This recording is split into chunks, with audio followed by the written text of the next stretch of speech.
क्या schizophrenia patient doctor पर जाना नहीं चाहते हैं? मेरा डॉक्टर कैलाश मंत्री है। मैं लाइफ कोच हूँ और मेंटल हेल्थ का कंसल्टेंट हूँ। है कि कौन से लोग हैं जो सिजोफ्रेनिया पेशेंट होते हैं?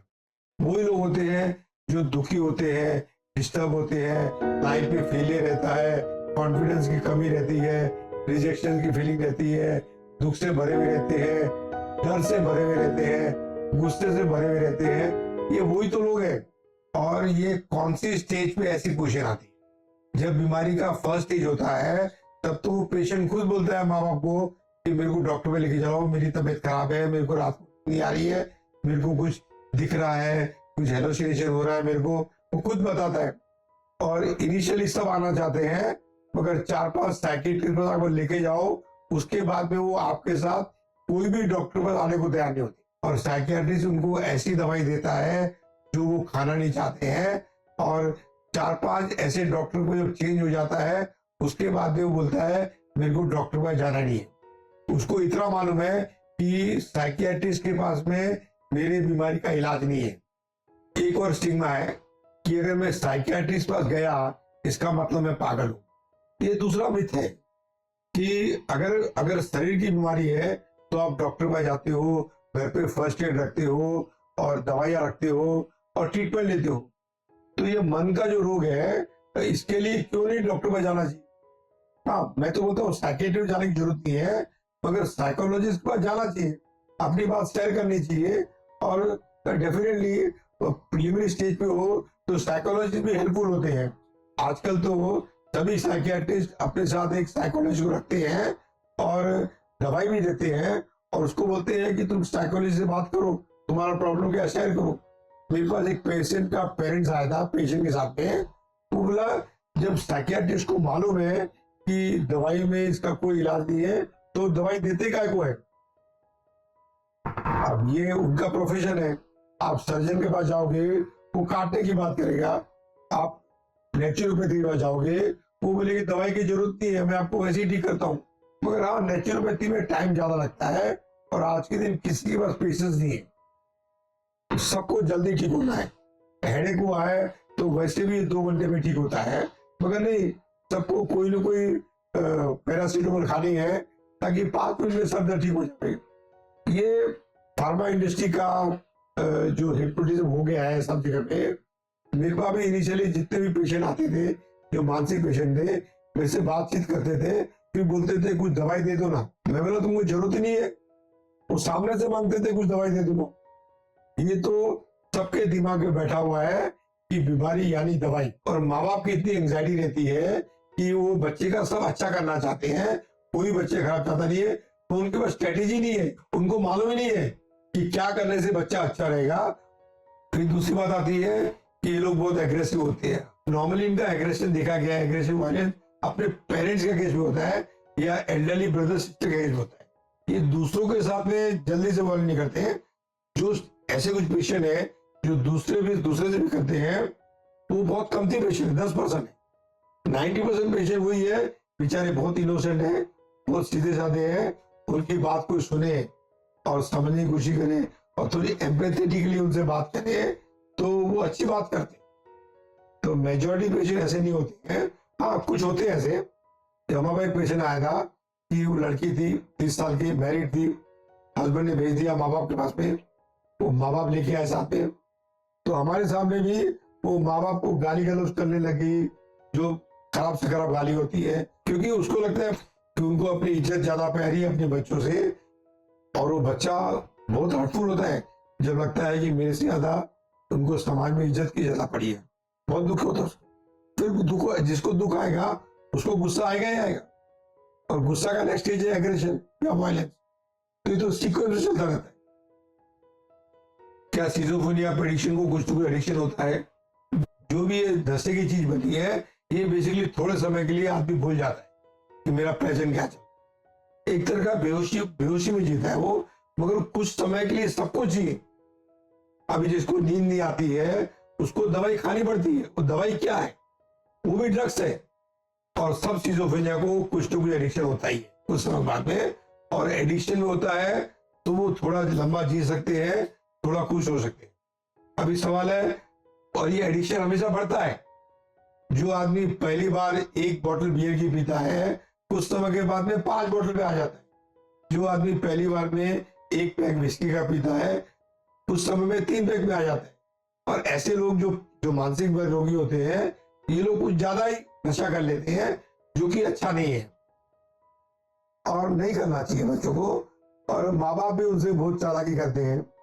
वो उनको बताए बगैर फुसला फुसला के उनको रिहैब सेंटर में डाल देते हैं। और रिहैब सेंटर में जो हाल होता है, वो आप उनकी जबानी सुनो और समझो, उनका तो आपको मालूम पड़ेगा। मगर ऐसे फैमिली में, जो फैमिली में सिजोफ्रेनिया रहती है, वहां पे एम्पैथी की कमी रहती है। कोई उसको सुनना नहीं चाहता है, प्यार का एहसास रहता नहीं है, पेरेंट्स के बीच में झगड़े रहते हैं, तो घर का माहौल इतना खराब रहता है, कोई किसकी नहीं सुनता। तो फिर वो भी नहीं सुनते तो क्या कहलाते। अब मैंने एक वीडियो बनाई थी कि जो बच्चे ड्रग एडिक्ट में है, अल्कोहलिक में है, उनको रिहैब क्यों नहीं भेजना चाहिए। उसका टाइटल था why you should not send your children to rehab center. अब वो वीडियो में आप कमेंट देखो, जितने भी लोग रिहैब में जाके आए हैं, इस तरह आप एकदम ठीक बोल रहे हो, वहां पे हालत जेल की तरह होती है और हम बहुत बेबस होकर जीते हैं और बहुत ही तकलीफ है रिहैब में, मगर हमारे माँ बाप मानते ही। वो गाड़ी मंगवाते हैं, कुछ लोग 4-5 लोग आते हैं, हमको उठा के लेके जाते हैं। और अगर हमें थोड़ी ताकत है तो हमको ऐसा इंजेक्शन लगाते हैं कि हम 4-5 घंटे के लिए बेहोश हो जाते हैं। फिर जब होश आता है तो हम उनके रिहैब सेंटर में रहते हैं। और रिहैब सेंटर में ऐसा लॉक एंड की का सिस्टम है कि कोई आदमी वहां से बाहर जा ही नहीं सकता। ऐसे तो आप हालत कर देते हो अपने बच्चे की। कई बार देखा गया है कि वो लोग मानने को तैयार नहीं है कि वो लोग मेंटली सिक है, कि उनको सिजोफ्रेनिया है, क्योंकि वो समझते हैं सिजोफ्रेनिया यानी पागल, और उसके आसपास उनको फीडबैक दे देते हैं कि ये तो पागल है। और कहीं ना कहीं से उनके कानों में बात आ जाती है कि लोग मेरे को पागल समझते हैं, इसके लिए वो आना नहीं चाहते कि ये भी डॉक्टर बोल देगा कि ये तो पागल है। जबकि हकीकत है सिजोफ्रेनिया एक मानसिक बीमारी है, माइंड का डिस्टर्बेंस, यानी सोच की बीमारी है। उनके सोच को बदलना है तो, और वो ठीक हो जाते हैं।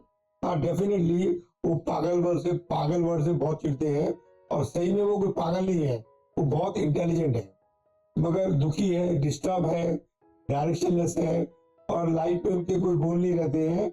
इनिशियली रहते हैं, बाद में बीमारी आने के बाद वो कुछ कर नहीं सकते, और उसके ऊपर में आप अगर दवाई खिलाते हो तो और भी कुछ नहीं कर सकते। वो इंट्रोवर्ट नेचर के होते हैं, सिक्रेटिव होते हैं, तो जल्दी से खुलते नहीं है, जल्दी से अपना प्रॉब्लम शेयर करना नहीं चाहते हैं।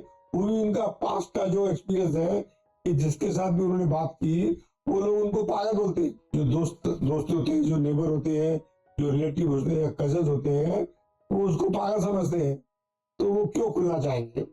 80-90% बच्चे जो सिजोफ्रेनिया नहीं है, जिसको कोई बीमारी नहीं है, उनका भी अपने पेरेंट्स से ट्रस्ट उड़ा हुआ, और माँ बाप से वो ज्यादा बात करना नहीं चाहते, या तो मोबाइल में बिजी रहना चाहते हैं या अपने दोस्तों में बिजी रहते। तो सिजोफ्रेनिया भी वही कैटेगरी है, उसको भी अपने माँ बाप से ट्रस्ट उड़ गया है, और क्योंकि वो नेगेटिव है, उसको अपने माँ बाप की कोई भी अच्छी चीज दिखती नहीं है, और वो जिद्दी होता है, अहंकारी होता है, तो माँ बाप ने जो बोला वो तो करना ही नहीं उसको। और डेफिनेटली गूगल में वो बहुत सर्च करते हैं अपनी बीमारी के बारे में, उनके पास में इंफॉर्मेशन हम लोग से ज्यादा रहती है ये बीमारी के बारे में, मगर वो बोलते मदद नहीं लेनी, तो उनको लगता है, बेसिकली नेगेटिव रहते हैं, उनको लगता है मेरे को कोई मदद कर ही नहीं सकता। तो ये खाली सिजोफ्रेनिया का प्रॉब्लम नहीं है, कई बच्चे हैं जो माँ बाप के सामने कोई बात भी नहीं करते हैं, किसका रेप हो जाता है, मोलेस्टेशन हो जाता है, और वो भी अपने माँ बाप से कुछ शेयर नहीं करते हैं, क्यों मालूम है, कोई सुनेगा नहीं मेरी। और अगर बोलने की हिम्मत भी कर ली तो माँ बाप बोलेंगे चुप रहे, ये बात को आगे बढ़ाना मत, बस शांत हो जा, और आगे से उसके नजदीक मत जाना, और अपनी सेफ्टी अपने हाथ में है। ऐसी बातें करते लोग, पेरेंट भी स्टैंड लेना चाहते ही नहीं है कि मेरे बच्चे के साथ इंजस्टिस हुई है, तो मैं उसे जिसने किया है उसको ग्रिल करूं, उससे बातचीत करूं, और उसको डांटूं मैं। ये पेरेंट में भी हिम्मत नहीं होती है ये सब करने के लिए। तो जब उनको लगता है कि कोई मेरी हेल्प कर नहीं सकता है, और अंदर ही अंदर वो सुसाइड का ख्याल लेके आते हैं वो लोग। हाँ, इनिशियल हिम्मत नहीं रहती उनकी करने में, और एक स्टेज के बाद में जब नक्की हो जाता है कि दवाई के बगैर मैं जी नहीं सकूंगा, और पेरेंट्स मेरे को जीने नहीं देंगे, अपने घर पे रखेंगे नहीं, तो बेचारा बेबस हो जाता है। और कुछ लोग हिम्मत भी कर लेते सुसाइड करने की।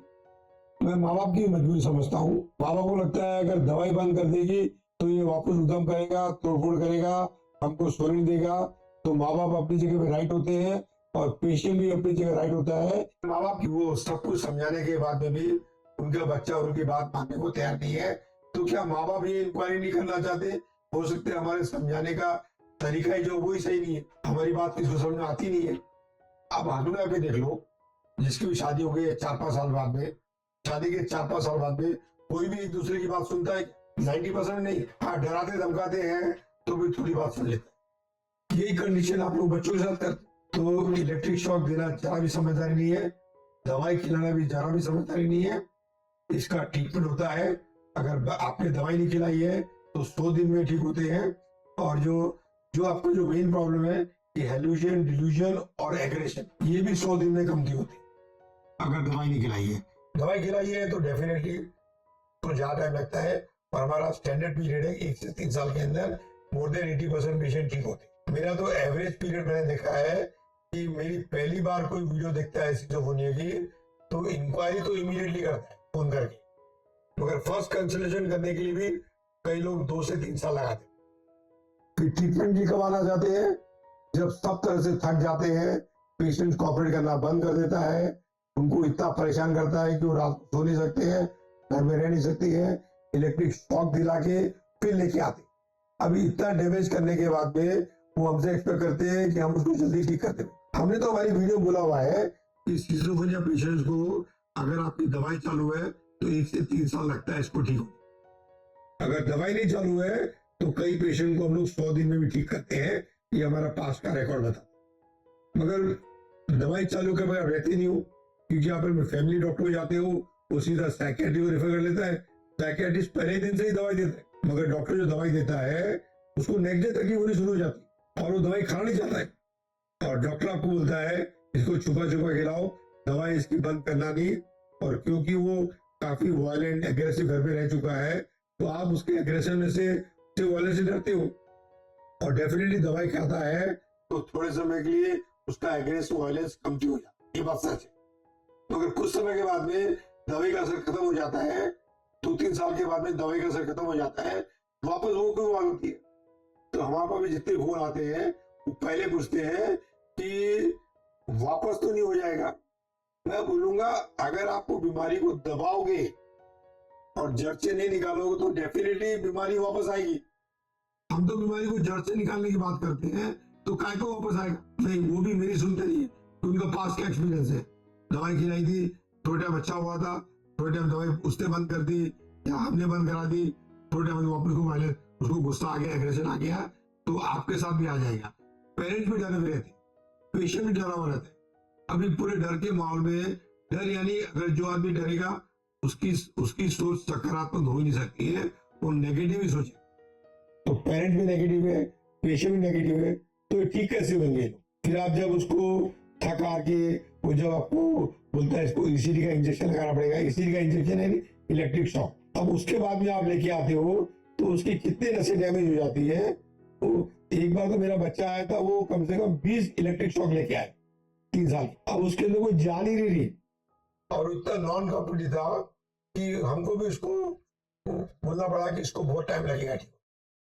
वो कॉपरेट नहीं करता था। उसके कितने जो ब्रेन के नसें होते हैं, जो सेल्स होते हैं, कितने सेल डैमेज आपको मालूम है क्या? ऐसे स्टेज के बाद में हम हमारा लेके आते हैं।